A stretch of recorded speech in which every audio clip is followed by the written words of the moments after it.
नमस्कार, मैं Anushree Bhardwaj सुरागीलाल news channel से आपका स्वागत करती हूँ। आज की प्रमुख खबरें संक्षिप्त में इस प्रकार है।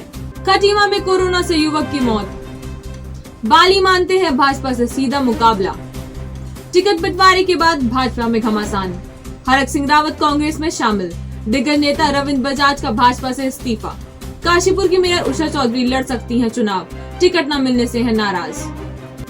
अब समाचार विस्तार से। उत्तराखंड में 24 घंटे में कोरोना के 4,964 नए केस आए, 8 लोगों की मौत हो गई, 2,189 मरीज ठीक हुए।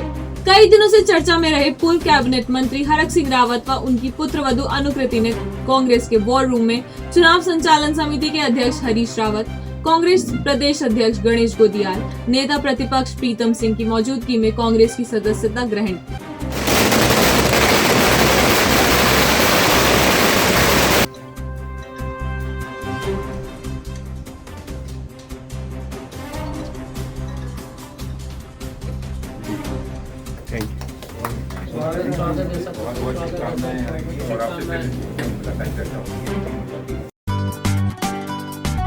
चटपटी है खरी जिंदगी, मीठी मस्ती भरी जिंदगी, चटखारों से भर जाए सारा अंतर्मन। देवरपन की aloo bhujia, naughty nuts, moong dal, popcorn chips, rasgulla, malpua and much more, जिसे हर कोई मांगे more. Devarpan snacks, namkeen and sweets, खुशियाँ रखे सदा आपके साथ। उत्तराखंड विधानसभा चुनाव के लिए भाजपा के 59 उम्मीदवारों की सूची जारी होने के बाद पार्टी में घमासान शुरू हो गया है। टिकट नहीं मिलने पर दिग्गज नेताओं ने मोर्चा खोल दिया है। नरेंद्र नगर सीट से टिकट के दावेदार ओम गोपाल रावत ने कांग्रेस में शामिल होने का ऐलान कर दिया। वहीं द्वाराहाट से सिटिंग विधायक महेश नेगी ने टिकट नहीं मिलने पर भाजपा के कुछ नेताओं पर गंभीर आरोप लगाए हैं। कुल मिलाकर पार्टी आला कमान की मुसीबत बढ़ती नजर आ रही है। संवाददाता मनोज कुमार की रिपोर्ट। देखिए, हम लोगों की रणनीति हमने तन मन धन से पूरी तन महीना से जो है भारतीय जनता पार्टी का काम करा है। हमारा पूरा का पूरा जो है विश्वास भारतीय जनता पार्टी पे था। हम लोग 2017 में भले ही निर्दलीय लड़े होंगे, लेकिन हमने कभी भारतीय जनता पार्टी का कभी विरोध नहीं करा। हमारा प्रत्याशी का विरोध था, क्योंकि वो भारतीय जनता पार्टी के विचारधाराओं से बिल्कुल अलग थे। लेकिन हम लोग जनता के आदमी थे। हम आज आप देखेंगे पूरा का पूरा हमारा पूरा 8 पट्टियों के लोग, हमारी दोनों नगर पालिकाएँ, चाहे वो नरेंद्र नगर हो, हमारी 14 बीघा ढालवाला की हो, या तीसरी नगर पंचायत हमारी गजा की हो, सब लोग यहाँ पर पहुँचे हुए हैं। और आज हमको इस विचारधारा को छोड़ने के लिए भारतीय जनता पार्टी ने मजबूर कर दिया है, क्योंकि इनको विचारधारा से कोई लेना देना नहीं है। इनको सिर्फ और सिर्फ जो ढींगा मिस्ती करके जो बहुत ज़्यादा बड़ी बड़ी बातें करें, जिन्हों पैसा पूंजीपति चाहे वो कैसे भी पैसा कमा रहे हैं, इनको उन लोगों से लेना देना है। इनको आज जिस बंदे ने उत्तराखंड को गाली दी हो, जिस उत्तराखंड की जनता को हरामखोर बोला हो, उसको टिकट दे दिया। और जिसने उत्तराखंड के लिए गोली खाई है, उत्तराखंड आंदोलनकारी में अकेला उत्तराखंड आंदोलनकारी था, इनसे टिकट ले रहा था, जो 17 बार जेल गया इस उत्तराखंड के लिए, गोली खाई है, उसका टिकट काट दिया। सीमांत क्षेत्र खटीमा में कोरोना की तीसरी लहर में संक्रमितों की संख्या लगातार बढ़ रही है। आज एक मौत से स्थिति और गंभीर हो गई। नोडल अधिकारी डॉक्टर बीपी सिंह ने बताया कि खटीमा अस्पताल के कोरोना वार्ड में भर्ती इस्लाम नगर निवासी युवक की इलाज के दौरान मृत्यु हो गई, जिसका अंतिम संस्कार कोरोना गाइडलाइन के अनुसार कराया जाएगा। संवाददाता गुरदीप सिंह की रिपोर्ट।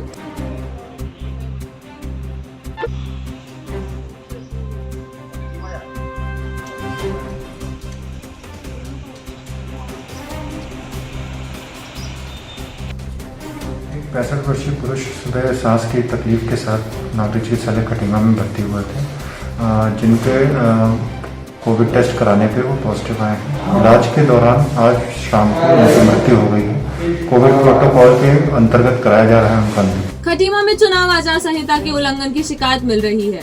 कल कांग्रेस कार्यकर्ताओं ने भाजपा पर आरोप लगाते हुए एसडीएम को ज्ञापन दिया था। आज खटीमा ब्लॉक परिसर के एक कमरे में सिलाई मशीन पकड़ी और भाजपा पर चुनाव प्रभावित करने के लिए बांटने का आरोप लगाया। प्रशासन के संज्ञान में आने पर चुनाव अधिकारी, बीडीओ और पुलिस प्रशासन की मौजूदगी में कमरा सील कर दिया गया।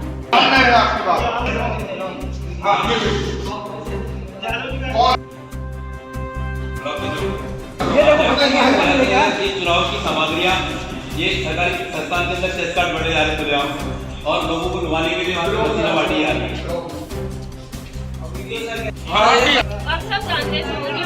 प्रदेश कार्यकारी अध्यक्ष भुवन कापड़ी जी ने बताया था और शिकायत करी थी और खुला आरोप लगाया था हमने कि भारतीय जनता पार्टी कहीं ना कहीं मतदाताओं को लुभाने के लिए मशीनरी, कंबल और सब चीजें बांट रही है। आज इसका जितना ज्यादा सबूत आ चुका है। अब प्रशासन अभी तक जब्त नहीं कर रहा, मजबूरी हमें ही जब्त करके आप सबको बताना पड़ा। प्रशासन की लापरवाही है और जिस प्रकार वीडियो ने साहब ने बताया है कि उनको अगरबत्ती वालों को दिया था, मशीनरी आई है, उन्हें नहीं पता है। तो ऐसे लापरवाही अधिकारियों को भी चुनाव आयोग ने संज्ञान में लेकर तत्काल प्रभाव से सस्पेंड करना चाहिए। साथ में जो जिस प्रकार से प्रशासन भेदभाव कर रहा है, हम बार बार आरोप लगा रहे थे कि प्रशासन इनके संरक्षण में बताया जा रहा है और आज आपने देख लिया जो सरकारी संस्था के अंदर ही हमने जब्त किया है। तो प्रशासन और शासन मिलकर एक आम आदमी को हराने के लिए प्रयास कर रहा है। खटीमा की देवतुल्य जनता जानती है और वो किसी भी लालच में नहीं आएगी और भुवन कापड़ी को आगामी विधानसभा चुनाव में जिताएगी। राजनीतिक पार्टी के कार्यकर्ताओं ने कन्हैया क्लस्टर भवन में 96 सिलाई मशीनें की शिकायत प्रशासन से की और वो मिली नहीं। क्या कहेंगे? देखिए, सीजीएल में इनके द्वारा ये शिकायत की गई थी, तो तुरंत हमारे द्वारा एफएसटी टीम को मौके में रवाना किया गया। मौके पर जब एफएसटी टीम रवाना हुई तो उनको ये इंस्ट्रक्शन दिए गई कि अगर यहाँ पर सिलाई मशीन पाई गई तो उस रूम को सील कर दिया जाए। फिलहाल अभी इस रूम को सील कर दिया गया और जैसे इस एफएसटी टीम अपनी रिपोर्ट सबमिट करके उसके हिसाब से कार्रवाई करेगी। क्लस्टर लेवल का ये है, इसमें अगरबत्तियों दरअसल अगरबत्तियों का निर्माण होता है। गाँव की गरीब महिला अगरबत्ती बनाती हैं। इसमें कुछ मशीनें दिख रही हैं। अभी ये क्लस्टर लेवल की महिलाएं आगे इसका जवाब दे सकती है कि ये मशीनें कहाँ की हैं और ये बाकी जांच का विषय है और चुनाव में कहीं बढ़ रही है हमें नहीं पता। कॉम्प्लेट के विषय में भी अब ये बाकी जांच होगी तब तक। कोतवाली खटीमा के अंतर्गत थाना झनकैया पुलिस ने चेकिंग के दौरान बहेड़ी निवासी विकास, प्रमोद कुमार व शिव चरण को गिरफ्तार कर 2 किलो अफीम बरामद की, जिसकी कीमत करीब 10 लाख रुपए बताई जा रही है।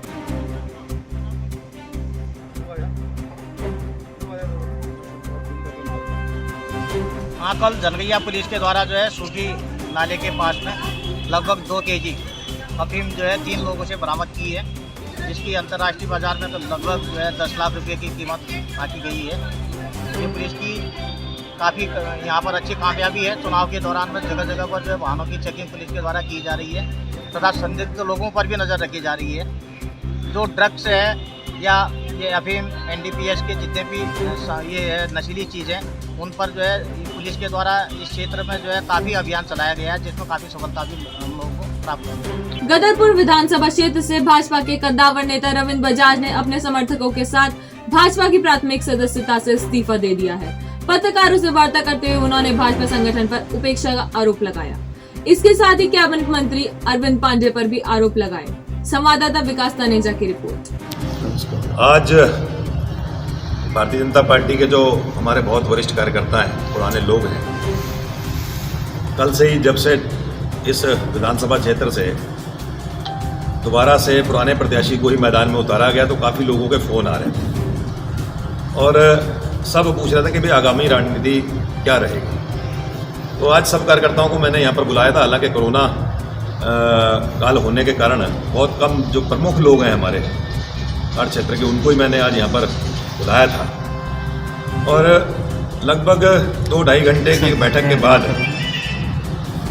सब कार्यकर्ताओं का एक ही निष्कर्ष निकल के आ रहा था कि पिछले 10 साल में जो हमारे स्थानीय प्रत्याशी यहाँ पर भारतीय जनता पार्टी से चुनाव लड़ते आ रहे हैं, श्री अरविंद पांडे जो मौजूदा विधायक हैं इस क्षेत्र से और दोबारा पार्टी ने उनको टिकट दिया है, उन्होंने इस क्षेत्र में कार्यकर्ताओं का उत्पीड़न करने के अलावा और कोई काम नहीं किया है।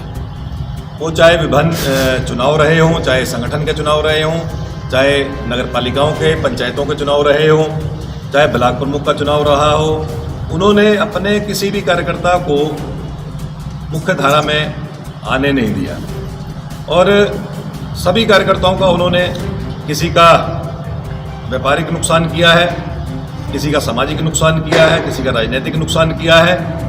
सबका उन्होंने कहीं ना कहीं कार्यकर्ताओं का उत्पीड़न करने का काम किया है और ऐसे में पार्टी ने पुनः उनको प्रत्याशी बनाया है।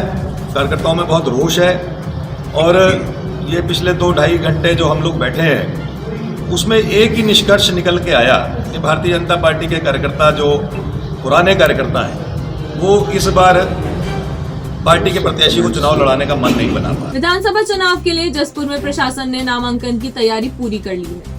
उप जिलाधिकारी सीमा विश्वकर्मा ने बताया कि 21 से 28 जनवरी तक नामांकन होंगे। नाम वापसी की तिथि 31 जनवरी है। तहसील में सुरक्षा के कड़े प्रबंध किए गए हैं। संवाददाता दीपक चौहान की रिपोर्ट। प्रारंभ हो गया है और 11 बजे से 3 बजे तक का समय है और इसकी पूर्व जो हमारी तैयारी है वो पूरी हो चुकी है। सारे बैरिकेडिंग लग चुकी है, पुलिस फोर्स आ चुकी है। साथ ही साथ कोविड को देखते हुए यहाँ पर डॉक्टर की टीम भी यहाँ पर स्कैनर लेके बैठी हुई है और क्योंकि इस बार पूरी तरह जो इलेक्शन है वो कहीं ना कहीं पूरा ऑनलाइन प्रक्रिया के माध्यम से भी होना है, तो उसके लिए हमारी IT टीम भी यहाँ पर बैठी हुई है। क्योंकि जुलूस हो गया, धरना प्रदर्शन, इसमें पूरी तरह भी रोक लगी हुई है और 100 मीटर के दायरे में मात्र 2 गाड़ियाँ परमिशन दी जाएगी, जिसमें कि उसमें उसकी जो क्षमता है उसे आधी क्षमता ही इसमें रहेगी। और जो अगर नॉमिनेशन हॉल की बात करें तो मात्र 2 ही कैंडिडेट हॉल के अंदर आ सकते हैं, यानी कि कैंडिडेट के साथ 2 लोग हॉल में आ सकते हैं। विधानसभा चुनाव में जसपुर से भाजपा के उम्मीदवार शैलेंद्र मोहन सिंघल ने पार्टी कार्यालय का उद्घाटन करते हुए कहा कि प्रधानमंत्री नरेंद्र मोदी व मुख्यमंत्री पुष्कर सिंह धामी के विकास कार्यों से जनता ने भाजपा को जिताने का मन बना लिया है।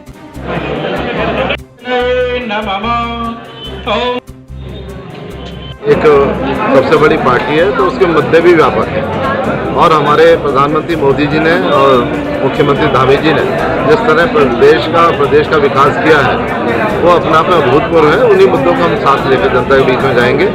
इसके साथ साथ पिछले कार्यकालों में मैंने विधायक के रूप में जो जनता की सेवा की वो भी हम जनता के सामने रखेंगे और भविष्य की योजनाएं वो लेकर एक संकल्प पत्र के माध्यम से जनता के बीच में जाए। बदलाव तो दिख रहा है, लोगों का मूड दिख रहा है और जिस तरह से जन भावनाएं आ रही हैं, बधाइयाँ आ रही हैं, हमें पूरी उम्मीद है कि इस बार भारतीय जनता पार्टी ये सीट जीतेगी। आम आदमी पार्टी के काशीपुर विधानसभा क्षेत्र से उम्मीदवार दीपक बाली ने रामनगर रोड पर अपने नए कार्यालय के उद्घाटन पर पत्रकारों से वार्ता करते हुए कहा कि उनका सीधा मुकाबला भाजपा से है। व्यक्तिगत चुनावी मुकाबले को महत्व नहीं देते हैं और जनता के बीच जा रहे हैं। जनता ही निर्णय करेगी। लगे रहो।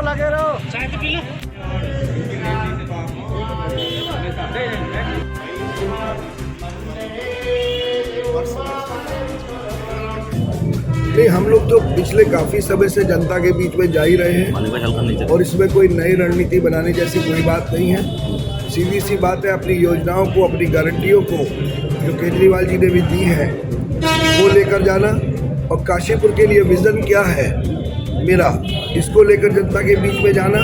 बस यही प्रयास हमारे कार्यकर्ता लगातार कर रहे हैं और मुझे भी यही करना है। ज़्यादा से ज़्यादा बीच में जनता के जाना है और एक एक घर तक पहुंचने का प्रयास करना है। आरटीओ ऑफिस काशीपुर में एक कर्मचारी के कोरोना पॉजिटिव पाए जाने से कार्यालय को कुछ समय के लिए बंद कर सैनिटाइज कराया गया।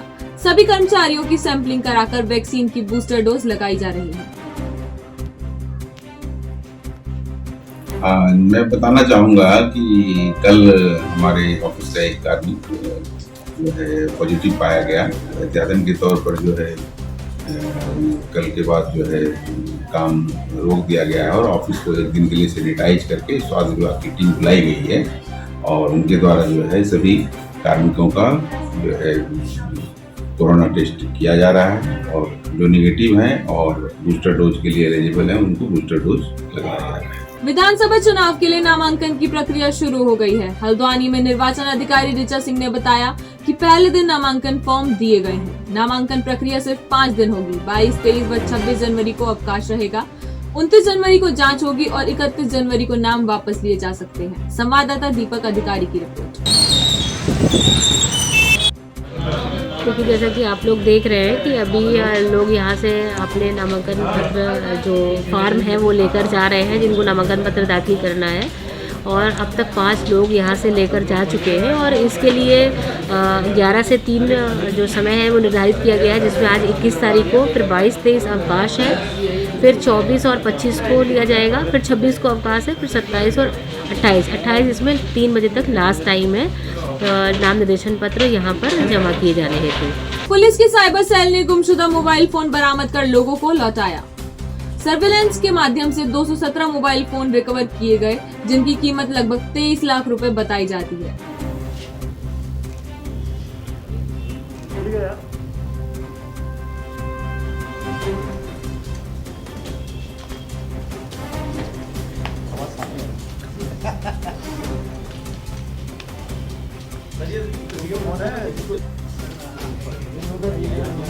टोटल मोबाइल पुलिस द्वारा रिकवर किए गए हैं। लगभग 23 लाख मूल्य के ये मोबाइल हैं। इनको तमिलनाडु, हैदराबाद, वेस्ट बंगाल जैसे दूर के स्टेटों से भी लाया गया मोबाइल रिकवर करके, और इसमें अभी 5 लोगों को यहाँ पे मोबाइल दिया गया है।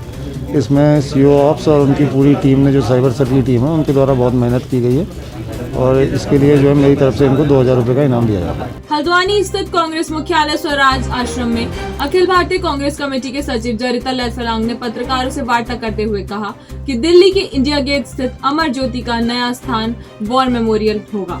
केंद्र की भाजपा सरकार इसे बुझाने का प्रयास कर रही है। उन्होंने कहा कि भाजपा आजादी की चीजों के नाम बदलने और धरोहर को आघात पहुंचाने का काम कर रही है। ये हमारे शौर्य, साहस, बलिदान एवं स्वाभिमान का प्रतीक है, लेकिन आज उसे बुझा दिया जाएगा 3:30 बजे। इंडिया गेट पर 50 वर्षों से स्थापित अमर ज्योति का नया पता अब रहे हैं, और हम जितने भी हमारे शहीद परिवार और उनके जो परिजनों हैं उन सब के साथ हम खड़े हैं, और इसका हम कड़ी निंदा करते हैं। जैसे कि मैंने आपको पहले बताया है कि पहले भी चाहे वो किसानों की बात हो, जब बिल लाया गया था, और इस बार जब अमर ज्योति बुझाने की भी बात चल रही है, किसी से कोई सलाह मशवरा नहीं किया गया है, और अगर इसको लोकसभा में बाद में उठाया जा सकता है सवाल, तो ज़रूर हमारा जो शेष नेतृत्व है इसको आगे लेकर जाएंगे। उत्तराखंड के मुख्यमंत्री पुष्कर सिंह धामी अपने निजी दौरे पर अल्मोड़ा पहुंचे और न्याय के देवता चितई गोलजू मंदिर में पूजा अर्चना की। उनके साथ भाजपा उम्मीदवार कैलाश शर्मा, अनिल शाही, भाजपा जिला अध्यक्ष रवि रौतेला भी थे। चुनाव को लाभ मिलेगा? हाँ, निश्चित रूप से उसके लिए हम लोग लगातार प्रयास कर रहे हैं। अभी क्योंकि ओमिक्रॉन का प्रभाव बढ़ रहा है, उसको देखते हुए सभी जगह हम लोग समीक्षा कर रहे हैं। आज यहाँ भी मैंने देखा है, यहाँ की व्यवस्थाओं को देखा है कि आगे अगर किसी प्रकार की जरूरत होती है, कोई प्रभाव ज़्यादा पड़ता है, महामारी का ज़्यादा प्रकोप होता है, तो हर तरीके से यहाँ पर व्यवस्थाएं हों, किसी को कोई परेशानी न हो। इमरजेंसी के लिए हर तरह की चीज़ें तैयार हों, क्योंकि जान माल की सुरक्षा हमारे लिए पहली प्राथमिकता है। इसलिए आज यहाँ का भ्रमण किया, सभी वार्डों को देखा, अन्य व्यवस्थाओं का भी जायजा लिया है। कहीं पर कोई चीज़ कम नहीं हुई, उसके लिए हम समुचित प्रयास कर रहे हैं, प्रबंध कर रहे हैं। आज के लिए बस इतना ही। उत्तराखंड से जुड़ी सभी खबरों को जानने के लिए देखते रहिए सुरागीलाल न्यूज चैनल। धन्यवाद।